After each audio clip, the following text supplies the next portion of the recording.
Sir, आप देख रहे हैं सच भारत। इस वक्त बता दूं कि हमारे साथ आरा के एक जाने माने डॉक्टर जो कि ऑर्थो डॉक्टर हैं, डॉक्टर जितेंद्र सिंह जी हमारे साथ में। आइए हम जानते हैं। अभी कुछ ही दिन पहले आपको पता होगा कि एक आरा में घटना हुआ था, जो घटना को लेकर एक अस्पताल में, जो कन्हैया सिंह अस्पताल में बहुत ज़्यादा तोड़फोड़ मचा हुआ था। उसमें जो भी आरा का जो है गर्माहट था और पूरे डॉक्टरों की टीम का बैठक भी हुआ था 2 दिन पहले। उसी के रिगार्डिंग हम बात करेंगे। हमारे साथ डॉक्टर जितेंद्र कुमार जी हैं। सबसे पहले सर, हमारे सच भारत तक में आपका स्वागत है। बहुत बहुत धन्यवाद। और सर, जो अभी डॉक्टर कन्हैया सिंह में जो कांड हुआ था, इसमें क्या बताइएगा? इसमें यही बताना है कि 24 तारीख की रात्रि में उनके क्लिनिक में किसी पेशेंट का वो कार्य कर रहे थे। कोई उनका मरीज पहले से भर्ती था, सर्जिकल इंटरवेंशन का कुछ काम चल रहा था, जिसमें कि मरीज की स्थिति खराब हुई और बचाने का वो लोग काफ़ी प्रयास किए। इसके बावजूद मरीज बच नहीं पाया, उसकी मृत्यु हो गई। सर, लेकिन मृत्यु कैसे हो गई? पैर में दिक्कत है तो मृत्यु कैसे हो जाती है? क्या इसमें कारण था? इसलिए कि आप ही एक हड्डी का डॉक्टर हैं, जाने माने आरा का डॉक्टर हैं। हाँ, इसमें एक्चुअली होता है क्या कि वो पेशेंट 7-8 दिन पहले छत से गिरा हुआ था। एसिटाबुलम कहा जाता है। तो ये आम लोग तो इस भाषा को नहीं समझ पाएंगे, लेकिन कूल्हे की हड्डी के जोड़ के पास का उसका फ्रैक्चर था। तो इसके इलाज में एक्चुअली जो सर्जिकल काम किया जाता है, उस काम में ब्लड लॉस होता है। तो ब्लड लॉस के चलते, और भी चूँकि देखिए शारीरिक परिस्थिति क्या है ये बताना मुश्किल है, और हर चीज़ का, चूँकि मरीज की उम्र भी बहुत अधिक नहीं थी, 45-40 साल उम्र की। तो सारा चेकअप हुआ था, इसके बावजूद मृत्यु हो जाना ये आश्चर्य की बात जरूर है। लेकिन ऐसा नहीं है कि ऐसा कभी नहीं होता है, हो सकता है किसी के साथ भी सडन कार्डियक अरेस्ट हो सकता है।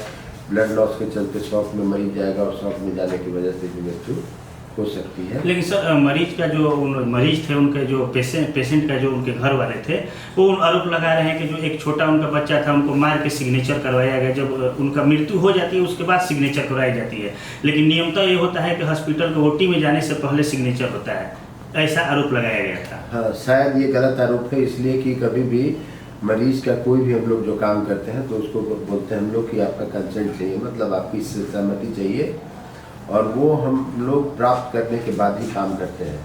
अब मुझे इस बारे में नहीं पता है कि बच्चे को मार करके साइन कराना, तो शायद हाँ, हम लोग लिए थे उनका परिजन से, जो हम लोग इंटरव्यू लिए थे, इंटरव्यू के दौरान बोला गया था। हाँ, तो ये मेरे हिसाब से शायद उचित नहीं है कि ऐसा किया गया होगा, क्योंकि ज़बरदस्ती ओटी में शायद कोई मरीज लेके जाता नहीं है।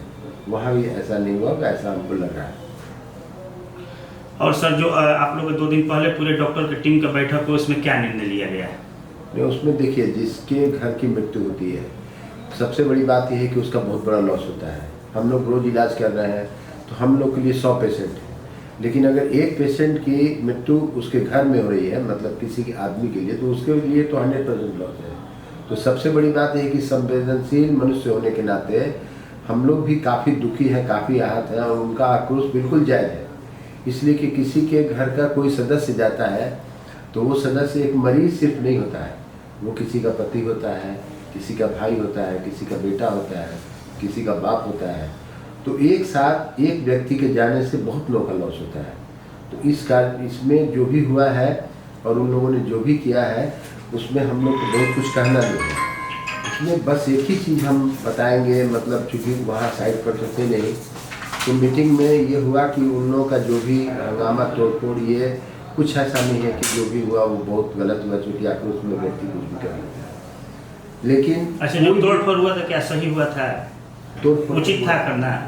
ना, देखिए उचित तो नहीं है, उचित तो नहीं है, लेकिन जब भी आदमी कष्ट में होता है, जब भी तकलीफ में होता है और किसी अपने स्वजन का, प्रियजन का मृत्यु होता है, तो मानसिक संतुलन तो किसी का खराब होगा, मेरा भी खराब हो जाएगा, किसी का खराब होगा। तो इसमें हम ये कभी नहीं बोल सकते हैं कि उन लोगों के खिलाफ उन लोगों ने कुछ गलत काम किया है। लेकिन डॉक्टर भी उतने ही आहत होते हैं, क्योंकि हम लोग कभी ये चाहते नहीं है कि मरीज का कुछ भी बुरा हो और मरीज किसी भी तरह से हमारे हाथ से खराब हो, उसका कभी नहीं चाहते हैं। क्योंकि सबसे बड़ी बात क्या है कि जो लोग समझ नहीं पाते हैं कि हम लोग जो इतनी लंबी पढ़ाई करते हैं, और इसमें खर्च की बात नहीं है कि कौन डॉक्टर बनने में कितना खर्च होता है, लेकिन उद्देश्य सिर्फ एक ही होता है कि हम लोग अधिक से अधिक जो भी लोग पीड़ित हैं उनकी सेवा कर सकें। उसमें हम लोग जब असफल हो जाते हैं, इवन उसको नहीं ठीक कर पाते हैं, तो वैसे हालात में भी हम लोग इसको बोलते हैं कोमॉर्बिडिटी, उसको भी हम लोग बुरा मानते हैं। इसलिए कोई चाह कर तो कभी ऐसा कोई काम करेगा ही नहीं। कभी भी हम लोग को ये फील होता है कि इस पेशेंट को हम लोग नहीं बचा पाएंगे, तो हम लोग कोशिश करते हैं कि इसको भेज दिया जाए, क्योंकि वो पैसा भी हम लोग को बहुत बुरा लगता है कि जैसे किसी का काम नहीं हुआ और हमको पैसा मिल जाए। तो इसके लिए तो बहुत सारे धंधे हैं। लेकिन बहुत सारे अस्पताल में सर आज के डेट में देखिए डॉक्टर भगवान होते हैं, डॉक्टर भगवान होते हैं। बहुत सारे अस्पताल में क्या होता है कि मृत्यु हो जाता है, मृत्यु के बाद भी बिल बनता है। बहुत सारे इस अस्पताल में हुआ है। इस पे ये तो मेरा एकदम बिल्कुल सही बात है, और ये जो है सो बहुत गलत चीज़ है। किसी की मृत्यु हो जाती है तो मेरे हिसाब से ऐसा बिल नहीं बनाना चाहिए।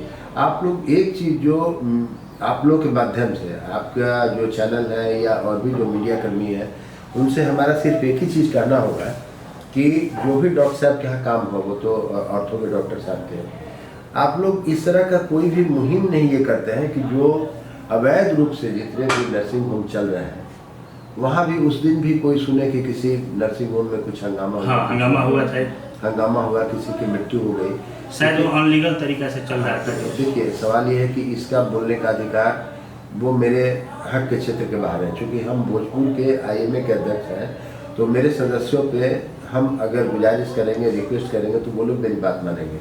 लेकिन मेरे पास प्रशासनिक कोई भी ऐसा हथकंडा या कोई भी ताकत नहीं है कि हम दूसरे जगह के दूसरे लोगों का नर्सिंग होम बंद करवा सकें। लेकिन जनता को भी ये जानना चाहिए कि आप इलाज करवाने कहाँ जा रहे हैं।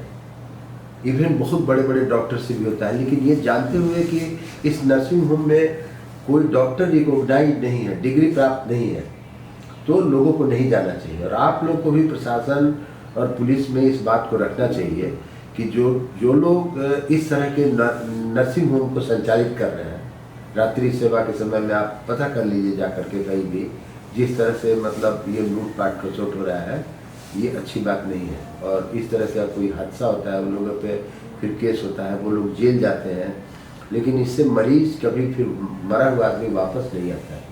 तो इस बात का भी आप लोग को ख्याल रखना। तो जैसे सर परिजन का आरोप लगाया गया था कि ऑक्सीजन का कमी था, जैसे जो आप लोग ऑपरेशन से पहले जो सुन करने का दावा देते हैं, वो दावा ज़्यादा दे दिया गया था, क्या ऐसा हुआ था क्या? नहीं, उसका उनका जो काम हुआ है, जहाँ तक हमें ज्ञात हुआ है कि वो गैस एनेस्थीसिया के द्वारा किया गया है। तो उसमें ऑक्सीजन की कमी कभी भी नहीं आ सकती, इसलिए कि उसका पूरा सेटअप होता है, नाइट्रस ऑक्साइड और उसमें O2 ऑक्सीजन का प्रयोग करके ही पेशेंट को बेहोश किया जाता है। तो बॉयल से जब भी काम होता है तो उसमें कोई ऐसा चांस नहीं है कि ओवर या अंडर एनेस्थीसिया की बात है। अब पोस्टमार्टम का रिपोर्ट जब भी आ रहा है तो उससे पता चलेगा। एक चीज़ और होता है फाइटिमोलिज्म, तो वो ये भी एक कारण हो सकता है।